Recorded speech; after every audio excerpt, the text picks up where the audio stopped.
జై హో.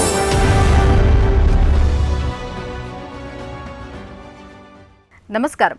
సామాన్యుల అసమాన విజయగీతిగా ఈటీవీ జయహోకి స్వాగతం. లైంగిక హింస వేధింపుల బాధితులకు ఆలంబనగా నిలిచారు ఢిల్లీలో ఓ సామాజిక హక్కుల కార్యకర్త యోగిత. ఓ స్వచ్ఛంద సంస్థను స్థాపించి అలాంటి నిస్సహాయులకు నవజీవన మార్గం చూపుతున్నారు. మనసు తొడిగిన ఊహలకు వాస్తవిక రూపమిస్తున్నారు. ఆకులలో చిత్రీక పట్టి అపురూప చిత్రాలు అందిస్తున్నారు కన్నడ చిత్రలేఖన కళాకారుడు మహేష్. విభిన్న కథనాలతో మీ ముందుకు వచ్చింది జయహో. జై హో.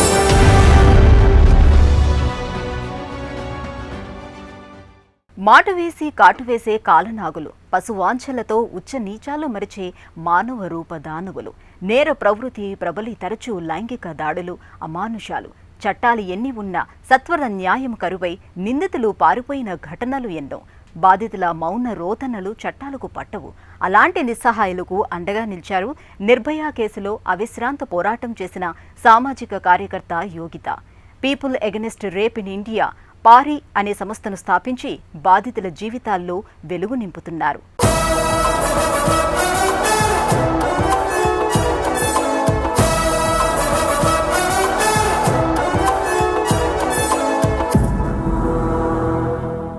న్యాయం ఆలస్యమైతే న్యాయం జరగనట్లే. అమెరికాలో మానవ హక్కుల ఉద్యమ నేత మార్టిన్ లూథర్ కింగ్ జూనియర్ ప్రత్యేకించి అన్నమాట. ప్రపంచమంతా ఉన్నమాట ఇదే. 12 ఏళ్ల క్రితం రాజధాని ఢిల్లీలో నిర్భయ అత్యాచార ఘటన తర్వాత సాగిన ఉద్యమం దేశాన్నే కుదిపేశాయి. నాడు ప్రసిద్ధి చెందిన ఒక ఎయిర్లైన్స్ లో గగన విహారికగా పనిచేసిన యోగిత భయానాను ఈ ఘటనలు కదిలించాయి.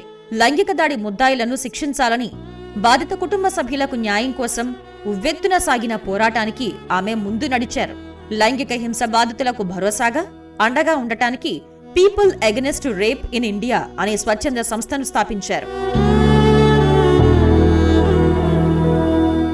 My journey started in 2007. సామాజిక కార్యక్రమాల్లో నా పయనం 2007లో ఆరంభమైంది. నేను కొలువు చాలించిన తర్వాత సమాజానికి నాకు తోచింది చేయాలని భావించాను. మహిళా సాధికారతను ఎంచుకున్నాను. గత 17 ఏళ్ల నుంచి అనేక ఉద్యమాల్లో పాల్గొంటున్నాను. 2012లో నిర్భయ సంఘటన జరిగింది. ఆ పరిస్థితి, ఆనాటి ఘటనలపై ఎంతో బాధ అనిపించింది. నేనే కాదు, ప్రపంచమే దిగ్భ్రాంతి చెందింది. అప్పటికే నేను మహిళా సమస్యలపై పనిచేస్తున్నాను. ఈ క్రమంలో నేను లైంగిక హింస బాధితుల కోసం పనిచేయాలని నిశ్చయించాను. Of sexual violence and victims of rape.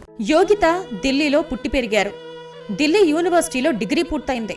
హస్తినాలోని గురు గోవింద్ సింగ్ విశ్వవిద్యాలయంలో విపత్తుల నిర్వహణ విభాగంలో పోస్ట్ గ్రాడ్యుయేషన్ చేశారు. యోగిత సామాజిక సేవా కార్యక్రమాలు తన 12వ ఏటనే ప్రారంభమయ్యాయి. అప్పుడు వృద్ధాశ్రమం కోసం నిధుల సేకరణలో పాల్గొనటం ద్వారా సామాజిక సేవలో ప్రవేశించారు.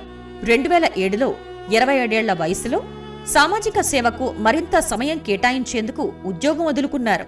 రహదారి ప్రమాదాల్లో గాయపడిన వారికి, బాధితుల్ని ఆదుకోవటానికి దాస్ చారిటబుల్ ట్రస్టును ఆమె ప్రారంభించారు.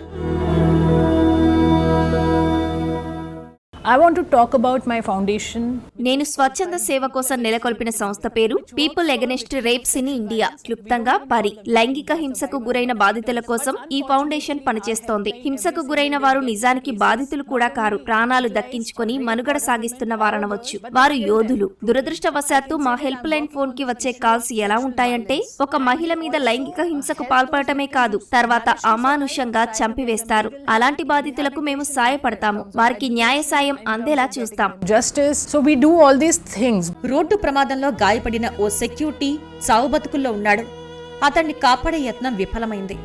ఆమె చేతుల్లో ఉండగానే ప్రాణాలు కోల్పోయాడు.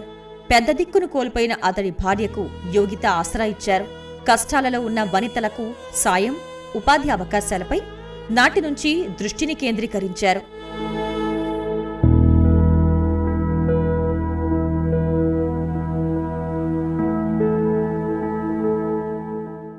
As I said, awareness has a major role. నేను చెప్పినట్లుగా అవగాహన ప్రధాన పాత్ర పోషిస్తోంది. మనం రోజు ఎన్ని కేసులు పరిష్కరించినా వాటిపై సమగ్ర సమాచారం లేదు. బదులుగా అటువంటి నేరాలు అస్సలు జరగని ప్రపంచాన్ని సృష్టించాలి. ఈ దిశగా ఎందుకు పనిచేయకూడదు?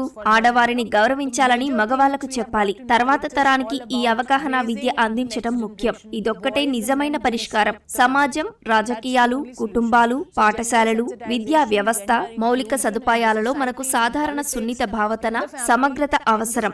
In the education system and the infrastructure. Yogita నెలకొల్పిన పరీ సంస్థ లైంగిక హింసకు వ్యతిరేకంగా పోరాడుతోంది. ఘటనలలో కోలుకుని బయటపడిన వారికి సాయపడుతుంది. బాధితులు కళంకంగా భావించి చెప్పుకోరు, భయపడతారు.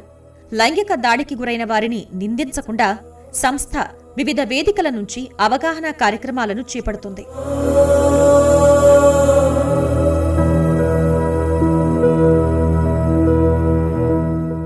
Rehabilitate a rape. అత్యాచార బాధితులకు పునరావాస కల్పనలో ఎన్నో సవాళ్లున్నాయి. వైద్య పరీక్షలు, గాయాల బాధ కంటే మానసిక వేదనే పెద్ద సమస్య. భయాందోళనలే సమస్య. ఇలాంటి వారిలో భయం పోగొట్టేందుకు మా బృందాలతో వాళ్ళ ఇళ్లకు వెళ్లి కౌన్సిలింగ్ తో అవగాహన పెంచుతాం. ఇదెంతో సవాలు. వారిని తిరిగి మన జీవన స్రవంతిలోకి తేవాలంటే విద్య అందేలా చూడాలి. కుటుంబ జీవితం ఉండాలి. ఉపాధి కల్పించాలి. హింసకు గురైన వారి స్పందన భిన్నంగా ఉంటుంది. It is not easy. వైద్య సహాయమే కాదు, వారు మానసికంగా దృఢంగా తయారయ్యేందుకు పరీ సంస్థ సాయపడుతోంది. న్యాయ సహాయం, పునరావాసం కోసం సాయం చేస్తోంది. విద్య అందించి వారంతా తమకు తాముగా జీవించేలా స్వయం పోషకంగా మారేందుకు సాయపడుతుంది. కొత్త జీవితం నిర్మించుకునేలా తోడ్పాటందిస్తుంది. ఈ సంఘటనల నుంచి బయటపడిన బాధితులు దీనిపై పోలీసులకు ఫిర్యాదు చేసేందుకు వీరికి ధైర్యాన్నిస్తుంది.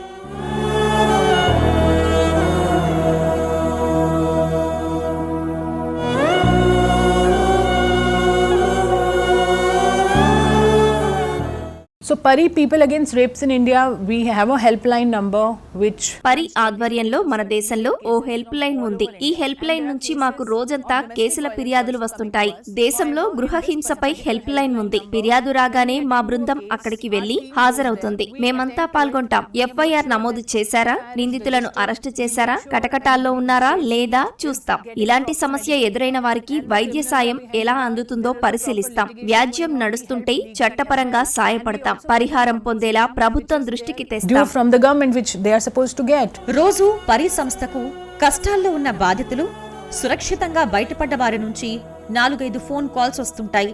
తక్షణ సాయం కోసం అభ్యర్థిస్తుంటారు. ఇందుకోసం చేంజ్ మేకర్ డైవ్ లో భాగంగా 10,000 యువతీ యువకులకు శిక్షణ ఇచ్చారు. ఉత్తరప్రదేశ్, బీహార్లో ఏటా 100 మందిని ప్రభావితం చేస్తున్నారు. శిక్షణ పొందిన వారు బాధితులకు సాయపడుతున్నారు. మరో దిశగా లైంగిక హింసను ఎదుర్కొనే అవగాహన పెంపొందిస్తున్నారు. సామాజికంగా అనేక సవాళ్లు ఎదురవుతున్నా యోగిత నడిపే పరీ సంస్థ ఆశాజ్యోతిగా నిలిచింది. ఎందరో జీవితాల్లో వెలుగు నింపింది.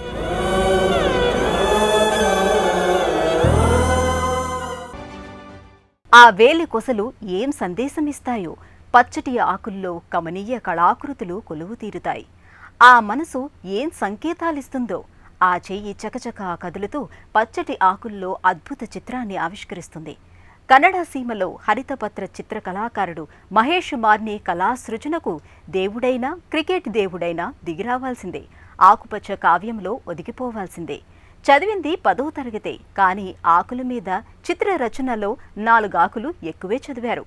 బాలలకు, ఔత్సాహికులకు శిక్షణ ఇస్తున్నారు. ನಾನೊಂದು ಸಣ್ಣದಿರುವಾಗಲೇ ನನಗೆ ಯಾವುದಾದ್ರೂ ಒಂದು ಆರ್ಟನ್ನು ನೋಡುವಾಗ ತುಂಬ ಖುಷಿ ಆಗೋದು. ಅದು ಈ ರೀತಿ ನಾನು ಮಾಡಿ చిన్నప్పుడు నాకు ఏవైనా హస్తకళా వస్తువులను చూస్తే సంతోషంగా ఉండేది. అది ఎలా చేశారో అనే కుతూహలం కలిగేది. నేను అలాంటి వాటిని చేయాలనుకున్నాను. ప్రాథమిక పాఠశాలలో చదివే దశలో మాకు ఆర్ట్ టీచర్ ఒక్కరూ లేరు. నేనే స్వయంగా బొమ్మలు గీశాను. మాస్టర్ పాఠాలు చెబుతుంటే వింటూనే బొమ్మలు వేసేవాడిని. అలా చిన్నప్పటి నుంచే కళలంటే ఆసక్తి. ರಬ್ಬರ್ ಪೆನ್ಸಿಲ್ ಅದರಲ್ಲೆಲ್ಲ ಆರ್ಟ್ ಬಿಡಿಸುವಂಥದ್ದು, ಅದನ್ನು ಕೆತ್ತಿ ಏನಾದರೂ ಒಂದು ಮೂರ್ತಿ ಹಾಗೆ ಮಾಡುವಂಥದ್ದು. ಪ್ರಾಥಮಿಕ ಪಾಠಶಾಲೆಗಳು ಸಿಕಮತ್ ಅದು ಕೆನರಾ ಬ್ಯಾಂಕಿನವರ ಪ್ರಾಯೋಜಕತ್ವದಲ್ಲಿ ನಡೀತಿರುವಂಥ ಒಂದು ಉಚಿತವಾದಂಥ ಒಂದು. నేను కెనరా బ్యాంక్ ఏర్పాటు చేసిన ఉచిత శిక్షణ శిబిరంలో పాల్గొన్నాను. అక్కడ రాళ్లు, చెక్కతో కళాకృతుల తయారీలో శిక్షణ ఇచ్చారు. కళలో అభిరుచి, తీరని తృష్ణతో SLLC పూర్తయిన వెంటనే వెళ్లి అక్కడ చేరాను. 18 నెలల పాటు శిక్షణ పొందాను. అవే ఈ కళాత్మక పయనంలో నా తొలి అడుగులని చెప్పవచ్చు. ಅಲ್ಲಿ 18 ತಿಂಗಳುಗಳ ಕಾಲ ಕಲ್ಲು ಮತ್ತು ಮರದಲ್ಲಿ ಶಿಲ್ಪ ಕೆತ್ತನೆಯನ್ನು ತರಬೇತಿಯನ್ನು ಪಡೆದೆ. ಕೊರೋನಾದ ಟೈಮಲ್ಲಿ ಏನಾಯ್ತಂದರೆ ನಾವು మనేలే ఇద్వి ಹೆಚ್ಚಾಗಿ ಎಲ್ಲರೂ మనేలే ఇరుವಾಗ కరోనా సంక్షోభమే ఓ సదావకాశమైంది. ఆ సమయంలో ఇలాంటి పనికి వస్తువులు లభ్యం కాలేదు. అప్పుడే నెలరాలిన ఆకుల మీద దృష్టి పడింది. వాటిపైనే బొమ్మలు వేశాను. రావి ఆకు మీద ఓ బొమ్మకు రూపం ఇచ్చాను. అప్పట్లో ఇందుకోసం బ్లేడ్లు వాడాలని తెలియదు. నేను కత్తిరించి తీర్చిదిద్దిన బొమ్మను చూశాక మధురానుభూతి మిగిలింది. సామాజిక మాధ్యమాల్లో ఉంచటంతో విశేష స్పందన లభించింది. అప్పటి నుంచి ఇదే లోకం. అలా ఆకుల మీద 1000 కళాకృతులను తయారు చేశాను. ಅದನ್ನು ಸೋಷಿಯಲ್ ಮೀಡಿಯಾದಲ್ಲಿ ಎಲ್ಲ ಪ್ರಚಾರ ಆಗಿ ಈಗ ಅದನ್ನೇ ಕಂಟಿನ್ಯೂ ಮಾಡ್ತಾ ಈಗ ಅಶ್ವತ್ಥ ಎಲೆಯಲ್ಲಿ 1000ಕ್ಕಿಂತಲೂ ಹೆಚ್ಚು కళాకృతిಗಳು అశ్వత్థ ఎಲೆಯಲ್ಲಿ. రావి ఆకు మీద సచిన్ టెండూల్కర్ బొమ్మను 7 అంటే 7 నిమిషాల్లో వేశాను. ఆ వీడియోను ఎక్స్క్లూజివ్ వరల్డ్ రికార్డ్స్ వారికి పంపాను. వాళ్ళు స్పందిస్తూ నమోదు చేశారు. తర్వాత దీనికి ప్రత్యేక ప్రపంచ రికార్డుగా ఖ్యాతి గడించింది. సచిన్ టెండూల్కర్ కి కొరియర్ ద్వారా పంపాను.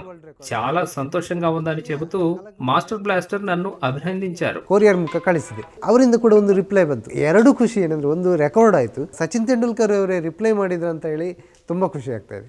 మహేష్ కు గతమెంతో ఘనకీర్తి ఉంది. ఉపయోగించని ఐస్ క్రీమ్ స్టిక్స్ తో చేసిన ఇలవేల్పు గణపయ్య బొమ్మకు India book of world records లో చోటు దక్కింది.